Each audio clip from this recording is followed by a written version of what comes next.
দিনের ভোট রাতে করেছে, আয়না ঘর বলেন, গুম বলেন, এনকাউন্টার বলেন। বাংলাদেশ জাতীয়তাবাদী দল এবং গণতন্ত্রকামী শক্তি ঐক্য হয়েছে।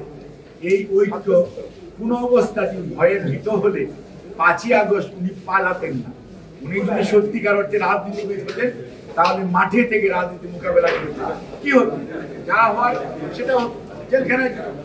আমরা 90-এর পর দেখি নাই, 90-এর আমাদের গণঅভ্যুত্থান সেটার পর আমরা দেখেছি স্বৈরাচার জেলখানায় গিয়েছে।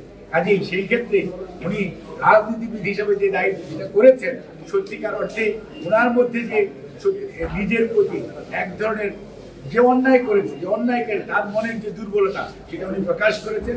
তাদের নিয়ে আমরা রাজনৈতিক যারা গণতন্ত্রের আন্দোলন করেছে মোটেই ভীত বা সন্ত্রস্ত। জনগণ সঠিক সিদ্ধান্ত বলেছেন।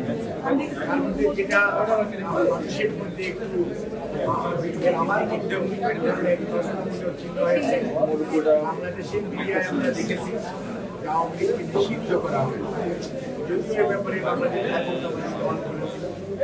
নিষিদ্ধের বিষয়টা তাকে গ্রহণ করবে বা করবে না, এটা কোনো অবস্থাতে আইন আদালত অথবা সরকারি সিদ্ধান্তে করার যে প্রক্রিয়াটার সাথে বিএনপি কিন্তু সবসময় দ্বিমত পোষণ করেছিল। জনগণ সিদ্ধান্ত নেবে কারা অন্যায় অত্যাচার। বিএনপি সবসময় একটা কথা আমরা বলছি,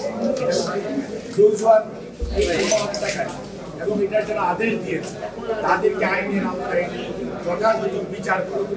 এবং সেটি সাবেক প্রধানমন্ত্রী হোক, ওনার দলের বড় বড় নেতারা হোক, অথবা দলের অন্যান্য যে কর্মীরা আছেন যারা এগুলোর সাথে সরকারি কর্মকর্তা কর্মচারী, তারা অতি উৎসাহী, বিভিন্ন বাহিনীর লোক এবং অনেক সংস্থার লোক, সর্বোপরি আপনার প্রশাসন দেখেন, বিচারালয় দেখেন, অনেকে মানুষদের দেহে তারা অতিরিক্ত মানে করেছে যেটি তাদের জুরিডিকশনের মধ্যে পড়ে।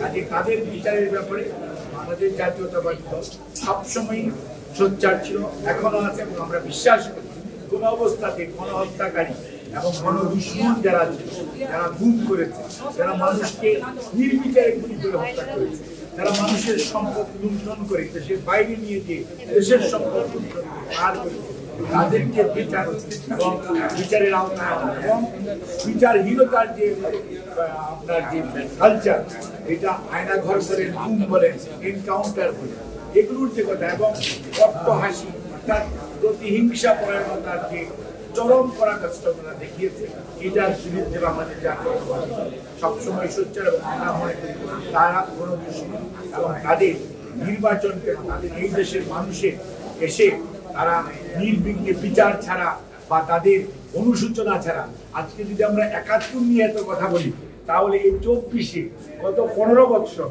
দেশের ভোটাধিকার চুরি, দিনের ভোট রাতে করেছে, তার জন্য তাদের অনুসূচনা হবে না, এটা তো হতে পারে।